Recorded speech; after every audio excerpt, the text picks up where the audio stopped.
La fabuleuse histoire de Leonardo da Vinci. Le 15 avril 1519, dans la plus haute tour du château du Clos Lucé, les élèves de Leonardo da Vinci sont réunis autour du maître. Leonardo, dis-nous, comment devenir un génie? Mes chers disciples, pour vous répondre, il me faut vous conter une histoire. Mon histoire. Tout commence, il y a fort longtemps, par une nuit de pleine lune, le 15 avril 1452.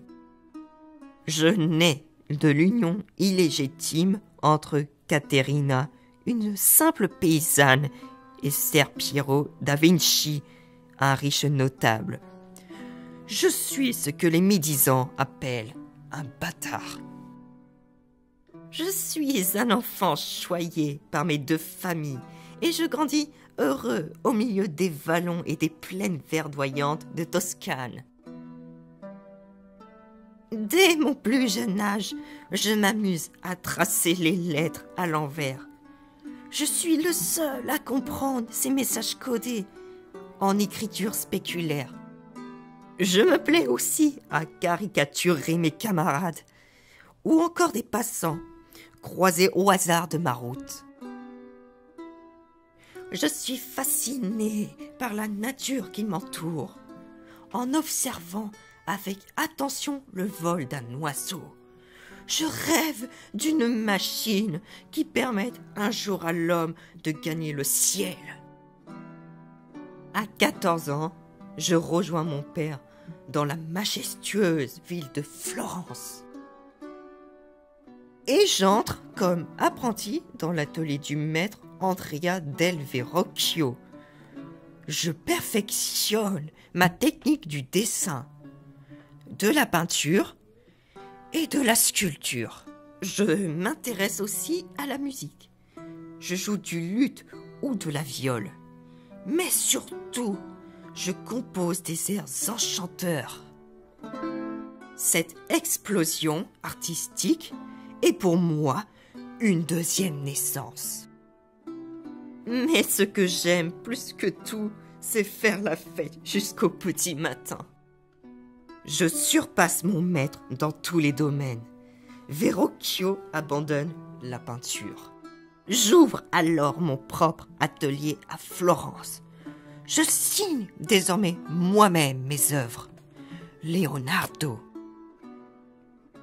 Ma renommée me fait voyager à travers toute l'Italie.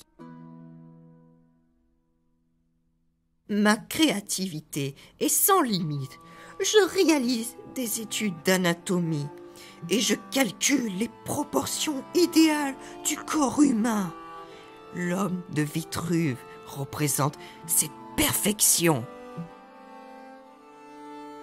Mes œuvres marqueront à tout jamais l'histoire de la peinture. La Joconde nous fixant avec son sourire mystérieux. La scène représentant le dernier repas de Jésus. Saint Jean-Baptiste pointant le ciel dans un clair-obscur dont j'ai le secret. Je conçois les plans de machines toutes plus incroyables les unes que les autres. Un char d'assaut, un parachute pyramidal,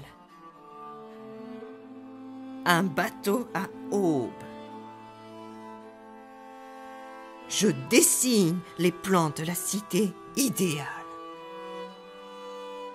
Toujours prêt à plaisanter, j'invente fables et devinettes pour amuser mes amis. À ce propos, savez-vous quand les hommes marchent sans bouger? Quand ils parlent à ceux qui ne sont pas là et entendent parler ceux qui ne disent rien. Dans leurs rêves, bien sûr. En 1515, François Ier, venu faire la guerre en Italie, remporte la bataille de Marignan. Je fais sa connaissance et, fasciné par mon génie, il m'invite à le rejoindre en France. Je m'installe au Clos Lucé, tout près de son château royal d'Amboise.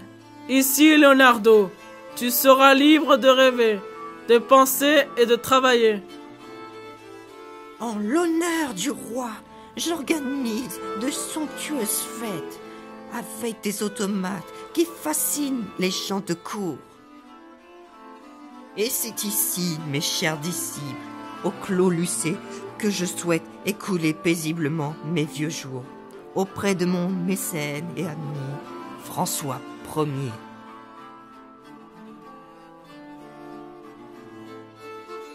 À présent que vous connaissez toute ma vie, à vous d'inventer la vôtre et réveiller le petit génie qui est en vous.